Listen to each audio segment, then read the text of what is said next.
হত্যাকাণ্ড কিন্তু ঘটেছে। এর স্বর্ণ ও ধরিয়ে দেওয়া, ওর স্বর্ণ এ ধরিয়ে দেওয়া। আনারকে সেদিন এই দলে আমি আনছি। আনোয়ার আজিম আনার হত্যাকাণ্ডের এটি কোনো আপডেট নয়, কিছু ক্যালকুলেশন। অনেকেই আমাকে ইনবক্সে মেসেজ দিয়ে বিভিন্নভাবে জানতে চেয়েছেন যে আসলে আনোয়ার আজিম আনার হত্যাকাণ্ডটি প্রথমে যখন তদন্ত কর্মকর্তারা তদন্ত শুরু করে তখন এই হত্যাকাণ্ডটি আসলে সত্যিকার অর্থে ছিল, তখন মোটিভটা ছিল মনে হচ্ছিল স্বর্ণ চোরাচালান, সোনা চোরাচালান সংক্রান্ত। এটি আসলে সবশেষে রাজনীতিতে কিভাবে প্রবেশ করলো এই তদন্ত, এটি অনেকের মধ্যে আসলে প্রশ্ন যে স্বর্ণ চোরাচালান থেকে রাজনীতিতে কিভাবে প্রবেশ করলো। এটি সবাইকে উদ্দেশ্য করে আমি যে তথ্য আমি নিজে ব্যক্তিগতভাবে জেনেছি, তদন্ত কর্মকর্তাদের সঙ্গে কথা বলে যতটুকু জানতে পেরেছি এবং বিভিন্ন গণমাধ্যম ঘেঁটে যতটুকু জানতে পেরেছি, বিচার বিশ্লেষণ করি, সেটি হচ্ছে যে আসলে এটি রাজনীতি এবং স্বর্ণ চোরাচালান যারা করে তাদের কম্বাইন্ড একটি প্যাকেজ ছিল এই আনার হত্যাকাণ্ড। এই হত্যাকাণ্ডটাকে আপনারা খুব সাধারণ মনে করছেন? একজন সংসদ সদস্য, 3 বারের সংসদ সদস্যকে বাংলাদেশের বাইরে নিয়ে কেটে হত্যা করে, কেটে টুকরো টুকরো করে তার দেহাংশ এখানে সেখানে ছড়িয়ে দেওয়া, ছিটিয়ে দেওয়া, এটি কি আপনাদের কাছে মনে হচ্ছে যে এটি একদিনে বসলাম আর সিদ্ধান্ত হয়ে গেল এবং টুকরো টুকরো করে ফেলা হলো? গল্পটা কি এত সহজ? গল্পটা এত সহজ নয়। আনোয়ার আজিম আনারকে আওয়ামী লীগের রাজনীতিতে নিয়ে আসেন 2004 সালে। এখন তার হত্যার সঙ্গে পরিকল্পনার সঙ্গে যুক্ত বলে যে প্রাথমিক অভিযোগ করা হচ্ছে, সাইদুল করিম মিন্টু 2004 সালে আনোয়ার আজিম আনারকে বাংলাদেশ আওয়ামী লীগের রাজনীতিতে প্রবেশ করান ঝিনাইদহে। আনারকে সেদিন এই দলে আমি আনছি। ক্ষমতাটা কিসের ভাই? ক্ষমতা আপনি এমপি আছেন বলেই তো আপনার ক্ষমতা, এর বাইরে কতটুকু ক্ষমতা তা 2004 সাল থেকে দেখা আছে। 2009 থেকে শুরু করে, তার 4 থেকে শুরু করে 9 থেকে শুরু করে সে কিন্তু আনোয়ার আজিম আনার কিন্তু তার রাজনৈতিক মেধা, প্রজ্ঞা, তিনি স্পোর্টস পার্সন ছিলেন, তার ক্যারিশম্যাটিক কিছু বিষয় ছিল, তিনি ভালো ক্রিকেটার ছিলেন না, অনেকে বলে তিনি ভালো ফুটবলও খেলতেন, মানে বিপুল জনপ্রিয়তা অর্জন করে 2014 সালে আওয়ামী লীগের নমিনেশন পায়, তিনি সংসদ সদস্য নির্বাচিত হন। 2018 সালে আওয়ামী লীগের নমিনেশন পায়, তিনি সংসদ সদস্য নির্বাচিত হন। কিন্তু সাইদুল করিম মিন্টু আসলে তার যে শিষ্য আনার রাজনীতি, আওয়ামী লীগের রাজনীতিতে যে প্রবেশ করিয়েছেন মিন্টু, তিনি আসলে বিষয়টিকে ভালোভাবে দেখছিলেন না। কারণ তিনি মেয়র ছিলেন, তিনি সংসদ সদস্য তো কখনো হননি। তার 1978 সাল থেকে তিনি রাজনীতিতে যুক্ত, সাইদুল করিম মিন্টু ছাত্রলীগের রাজনীতিতে, এবং পরবর্তীতে নানান চড়াই উতরাই পেরিয়ে কিন্তু তিনি মেয়র পর্যন্ত হতে পেরেছেন এতগুলো বছর আওয়ামী লীগের সঙ্গে রাজনীতি করে। তিনি সে সংসদ সদস্য নির্বাচিত হননি। গত 2 বছর ধরে সাইদুল করিম মিন্টুর সঙ্গে আনোয়ার আজিম আনারের বেশ দূরত্ব, দ্বৈরথ রাজনৈতিক প্রতিহিংসা, আনার সম্পর্কে তার বিভিন্ন ধরনের বক্তব্য, সেটি যারা ঝিনাইদহবাসী তারা ভালোই জানেন যে আনারের বিরুদ্ধে কী জাতীয় বক্তব্য তিনি দিয়েছেন। তিনি ভুল করেছেন আনারকে রাজনীতিতে আনবার জন্য। যারা ভাবেন যে এই কালীগঞ্জে আমরা 2 জন মানুষই থাকবো, শুধু প্রেসিডেন্ট সেক্রেটারি, আর প্রেসিডেন্ট যদি মরে যায় সেক্রেটারি একা থাকবে, সেক্রেটারি মরে গেলে প্রেসিডেন্ট একা থাকবে, সেসব জিনিস বন্ধ করে দিয়েছি, অন্তত এইটুকু বলতে পারি। তার এই ক্রোধটা ছিল যে আনার যেন নমিনেশন না পায় 2024 সালের, কিন্তু তিনি পেয়ে গেছেন, আনোয়ার আজিম আনার নমিনেশন পেয়ে গেছেন, তিনি সংসদ সদস্য নির্বাচিত হন।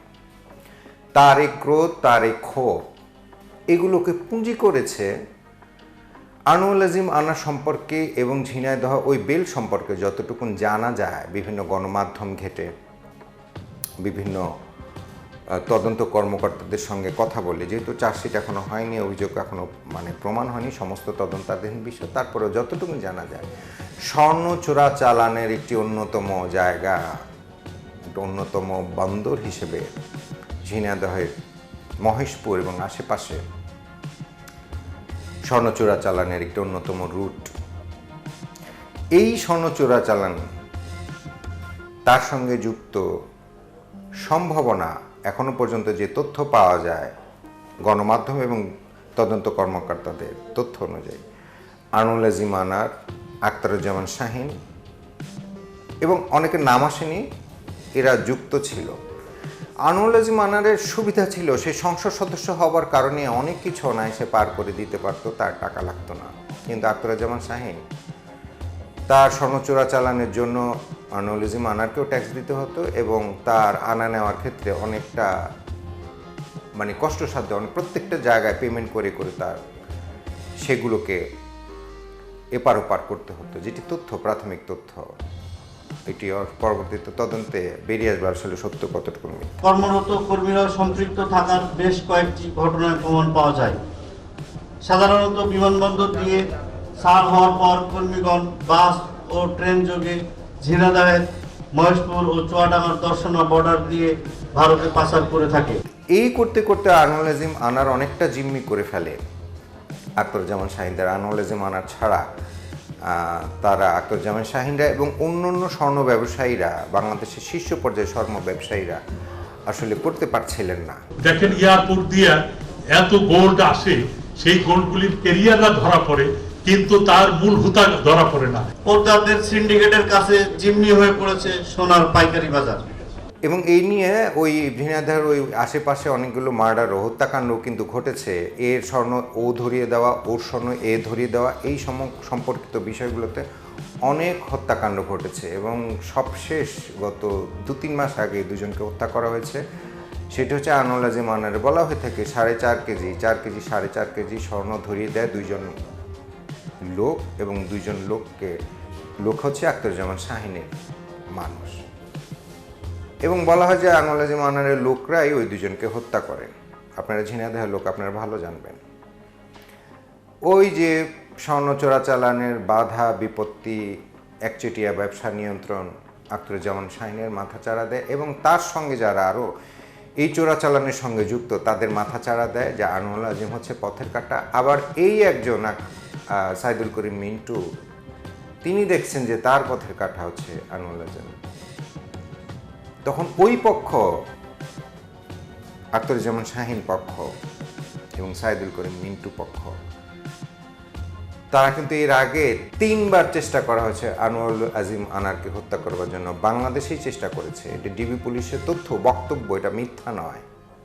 3বার চেষ্টা করেছে আনোয়ার আজিমকে হত্যা করবার জন্য, 3বারই তারা ব্যর্থ হয়েছে। 25 বার বৈঠক করা হয়েছে এই লোককে কিভাবে সরিয়ে দেওয়া যায়। রাজনৈতিক আনোয়ার আজিম মারা গেলে মিন্টুর জন্য সুবিধা এবং স্বর্ণ ব্যবসা যারা করছে তাদের জন্য সুবিধা। এটা পথের কাঁটা, এটিকে সরিয়ে দিতে পারলেই যেমন রাজনীতিতে সফল হওয়া যাবে সাইদুল করিম মিন্টু গংদে, এবং যারা স্বর্ণ চোরাচালানের সঙ্গে যুক্ত তারা নির্বিঘ্নে নিজেদের মতো করে ব্যবসা করে যেতে পারবে, যে তাদের কোনো সমস্যা হবে না। 3 দফা হত্যাকাণ্ডের প্রস্তুতি নেয়, পরিকল্পনা করে, ব্যর্থ হয়। ওই যে বললাম যে স্বর্ণ চোরাচালান সঙ্গে যারা যুক্ত এবং রাজনৈতিক ব্যক্তি, এই কম্বাইন্ড একটা প্যাকেজ হয়েছে এই একজন সংসদ সদস্যকে হত্যা করবার জন্য।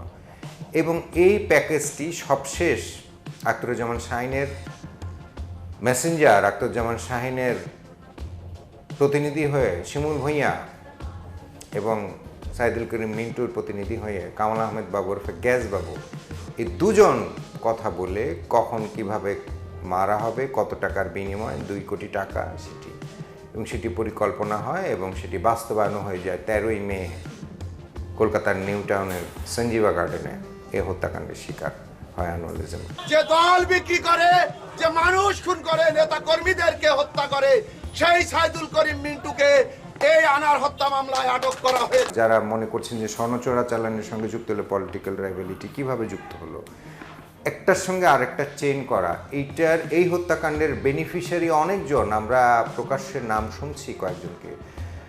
এই যে আনোয়ার আজিম আনার হত্যার শিকার হলো, এখন যারা স্বর্ণ চোরাচালানের সঙ্গে যুক্ত তাদের কি চোরাচালান বন্ধ থাকবে? একদম থাকবে না। তারা তাদের ব্যবসাটা করেই যাবে, তারা এখন সুবিধা ভোগ করবে। যেমন আখতারুজ্জামান শাহীন বাংলাদেশে আর পাড়া দেবে বলে মনে হয় না, উনি সর্বোচ্চ ইন্ডিয়া পর্যন্ত আসতে পারে, তাও আসে কিনা সন্দেহ।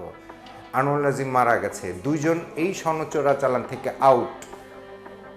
তাহলে যারা করতো বা এখন করছে তাদের জন্য 2টি সবচেয়ে বড় পথের কাঁটা দূর হলো। এবং তারা একচেটিয়া ব্যবসা করতে পারবে। স্বর্ণ চোরাচালান কে করছে? ঝিনাইদহ এবং আশেপাশের জেলার অনেক ব্যবসায়ী আছে যারা ওই বেল্ট সম্পর্কে ভালো জানে, তারাই। ডিবি কর্মকর্তারা বলছেন যদি জিজ্ঞাসাবাদ আরও করা যায় যারা গ্রেফতার হয়েছে এবং আখতারুজ্জামান শাহিনকে যদি পাওয়া যেত, তাহলে ইনিয়ে বিনিয়ে হলো আনোয়ার আজিম আনারকে হত্যার সঙ্গে যুক্ত অনেক স্বর্ণ চোরাচালান যারা করছে, অনেক ব্যবসায়ীর নামও চলে আসতো।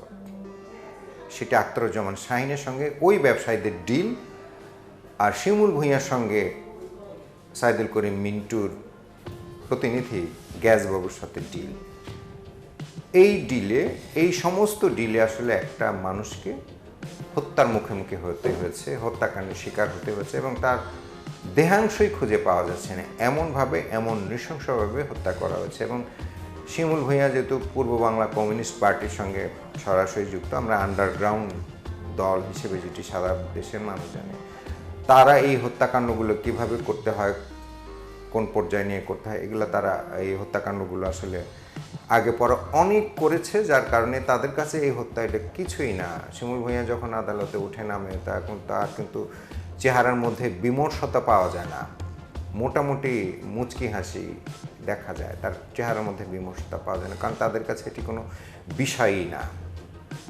তো একজন এমপিকে হত্যা করতে হলে এক রাতে বসে সিদ্ধান্ত নিয়ে নিলাম না, এটি রাজনীতি এবং অর্থনীতি, সোনা চোরাচালান অর্থনীতি সমস্ত কম্পাইল হয়ে একটা কম্বাইন্ড প্যাকেজ হয়েছে এই আনার হত্যাকাণ্ড নিয়ে, যার কারণে আসলে আনোয়ার আজিম আনার এদের প্রত্যেককে বিশ্বাস করতো, যার কারণে তারা ডেকেছেন বলেই আনোয়ার আজিম আনার গিয়েছে। তাদের প্রত্যেককে বিশ্বাস করতেন, আখতারুজ্জামান শাহিনকে বিশ্বাস করতেন, শিমুল ভূঁইয়াকে বিশ্বাস করতেন, সবার সঙ্গে কিন্তু সম্পর্ক ছিল, পরিচয় ছিল, অবিশ্বাসের কোনো বিষয় ছিল না। এটি আনার পরিবারের সদস্যরা দেখলে হয়তো মন খারাপ করবেন, কিন্তু বাস্তবতা, বাস্তব কথা, সত্য কথা এটা মানতেই হবে। প্রত্যেকেই পরিচয় ছিল, প্রত্যেকের সাথে আনার পরিচয় ছিল, যার কারণে গিয়েছে তিনি ওইখানে বেঁধে নিয়ে, চোখ বেঁধে, মুখ বেঁধে নিয়ে ঢোকানোর কোনো সুযোগ সঞ্জীবা গার্ডেনে নাই, দেশের বাইরে নেই। বাংলাদেশে তো প্রশ্নই আসে না, একজন সংসদ সদস্য বাংলাদেশের বাইরে গিয়ে ওনার কেউ হাত মুখ বেঁধে সঞ্জীবা গার্ডেনে নিয়েছিল না, উনি নিজেই হেঁটে গিয়েছিলেন এবং ফোনেই গিয়েছিলেন।